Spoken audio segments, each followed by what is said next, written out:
Hello guys, welcome back to my another mini blog. তো এটা হচ্ছে 11ই এপ্রিল, মানে বুধবারের ব্লগ। এখানে আমি রেডি হচ্ছিলাম, কোথায় যাচ্ছি তোমরা ভাবছো, সেটা তো অবশ্যই বলবো। তার আগে দেখো, আমি রেডি হতে হতে দিদিভাই বললো আমাকে একটু দেখো তো সব ঠিক আছে কি, তো ওটা আমাকে ঠিক করে দাও। তো দেন বললো একটু আইলাইনারটা পরিয়ে দাও, সব ঠিকঠাক করতে পারলো। আইলাইনারটা একটু খুব একটা ভালো করতে পারে না, সেই কারণে আমাকেই বলে পরিয়ে দিতে। তো দেন আমি একটু ব্লাশ লাগিয়ে নিলাম, আর এখানে মা যেন কিছু একটা বলছিলো, আমি যেন ভুলেই গেছি। এই যে দেখো, দিদিভাইকে ব্লাশ লাগিয়ে দিয়েছিলাম, এই যে আমি রেডি আর দিদিভাইও রেডি। তো এইবার এই যে আমরা দুই যাই রেডি, যাওয়ার জন্য আর কোথায় যাচ্ছে সেটা অবশ্যই বলবো। তার আগে একটু দেখে নাও আমাকে কেমন লাগছে পুরোপুরি ড্রেসটা।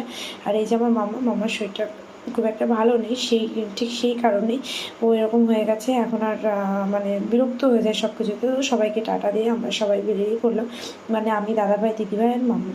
তো আমরা যাচ্ছিলাম দিদিভাইয়ের বাবার বাড়িতে, দিদিভাইয়ের ভাইয়ের আজকে বার্থডে।